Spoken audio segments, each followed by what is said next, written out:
Hi and welcome to my YouTube channel, and this is my first ever YouTube video.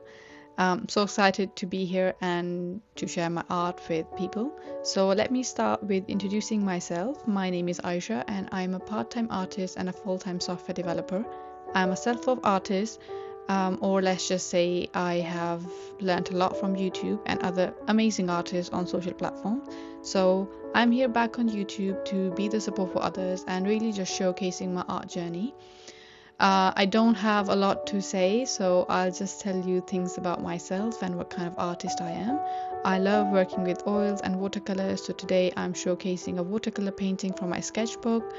The whole idea of this video, or maybe the painting itself, was generated from urban sketching. I love the idea of urban sketching and how carefree it is. And one day might find you might find me on the streets too, drawing, painting, but that day isn't today. I am kind of a shy person, kind of an introvert, but I am building my confidence to get there eventually. But until then, I think I'll just use a reference picture from my gallery and mimic what potentially urban sketching could be for me. So a little bit about the painting I'm working on. I've started with the darks and just to add shade and the darkness from the reference picture. I forgot to add the reference picture here, but next time I think I'll do that. So because I've mainly worked on oil paintings, it's easier for you to go from dark to light, but it's hard to go from light to dark. But in watercolor it's quite the opposite. It's better for you to leave the light bits alone and then just start from there, and then you can add the darks later on. But I think I've kind of messed up on that part for now. But that shouldn't be the issue for this painting, as this painting didn't have a lot of highlights.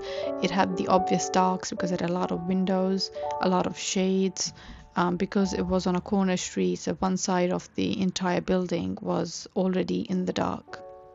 I am also using a very basic color palette. These are Rosa Gallery. I believe they are the Ukrainian brand. This is the first time actually I was using this. I went to London for some traveling part and saw this in one of the art stores, and I thought I'll give it a shot. These are actually pretty good payoff, quite pigmented. All my other watercolor palettes are quite light, I would say. They're not this opaque, and it's a good thing and also a bad thing, because if a color isn't that pigmented, sometimes you can just use layers and layers and layers to build it up. But this palette was amazing. I think adding more water was giving that transparency in the watercolor, and I was also able to build that up, and you will see that towards the end, and how beautiful the colors were. Recently, I've also learned this term called mother color.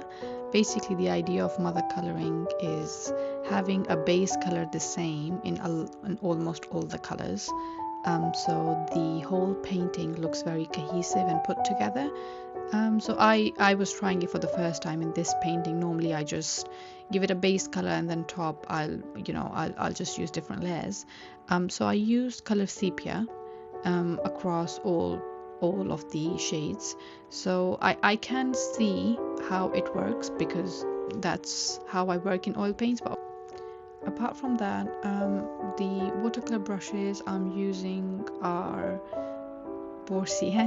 Bonazzi. I don't think I'm pronouncing that very well.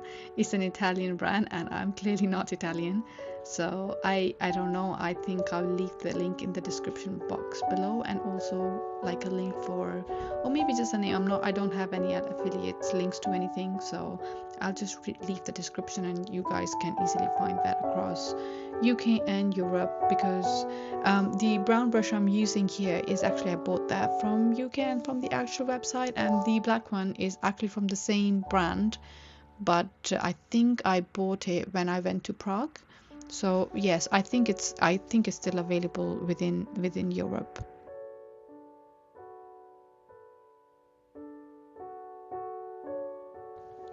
I'm adding a very diluted natural black here, to give it a color instead of white. Now black is opposite of white, but it also makes a very good grey when it's very well diluted. You don't really want to leave anything just blank. It's not a good idea. That's why at the very start of the painting I gave it like a very, very wash of color, like a very muted color. So normally don't want that whiteness in any of the painting, any sort of work you do. It's good to have a base color, but even then, because the wash of color was too light, so I tried to give it muted white or muted black, let's say, and then for the other details I've just added like a less diluted black to actually make it stand out. But you don't have to worry a lot about the colors, to be honest, or the details, I would say. The whole idea here is to just get the colors there, and then when you're doing the fine line and the sketch, everything makes sense. This is when I was talking about how careless you can be or carefree you can be when it comes to urban sketching, because as far as the color is there and you can put drawing on top, it just gives it a very beautiful perspective and a very nice and messy yet cohesive outcome.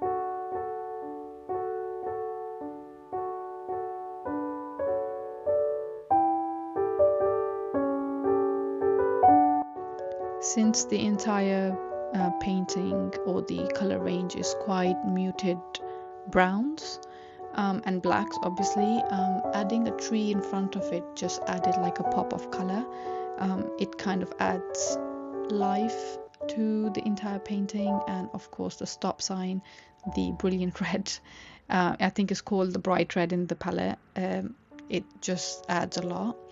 And then I kind of just started with, once obviously you have to wait for it to be dry, I'm using the, I think it's called LAMY, I don't know the brand name, the ink pen I was using there, but I realized that I was using a medium size and my ink wasn't waterproof, so I didn't want any disasters to happen. So I just kind of waited like 5 minutes for the painting to dry, touch dry. You don't have to, well, you can wait for the painting to be fully dried, but I was recording it and I wanted to get it done.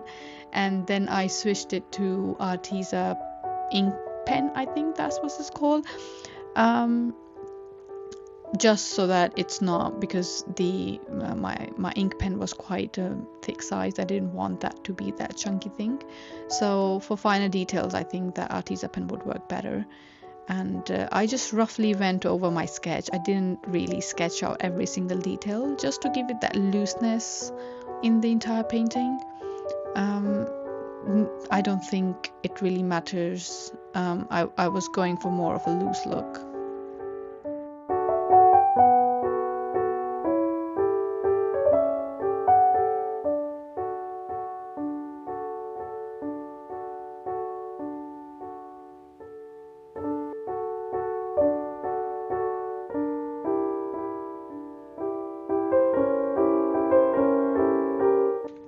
This was the trickiest part of the painting, to add those pretty architectural designs and panels with a lot of design on the walls.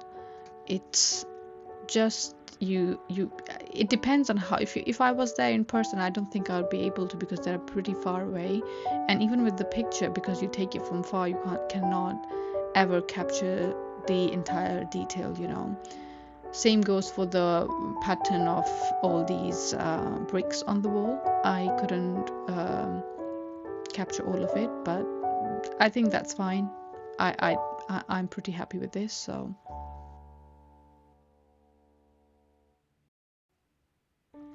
you can see me just adding random squiggles. It doesn't really need perfection. It just needs to it just need to look like something. It doesn't need to look like the exact same thing. Just going over the shadows again to add those dimensions to basically give it a body with the watercolors that got a bit vanished. A lot of people put the sketch down and put like spray fixative. With oil paints, okay, but for this I don't think it's really required.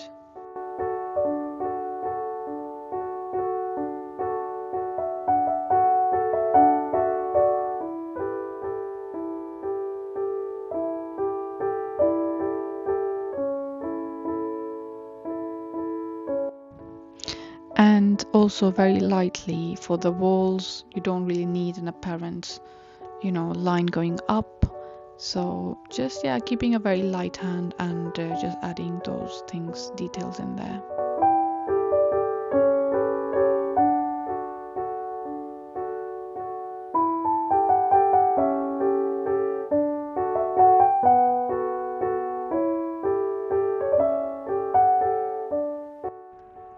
And here again, I'm just adding some loose strokes from pen to add impressions for it to look like a leaf or a bush. You don't have to be too precise. It doesn't really matter as far as it looks like something. That's what's more important than what it actually is. And lastly, if you like the video, please subscribe, share, and like. If you like my content, please leave a comment down below and what kind of work you would like to see for my next YouTube.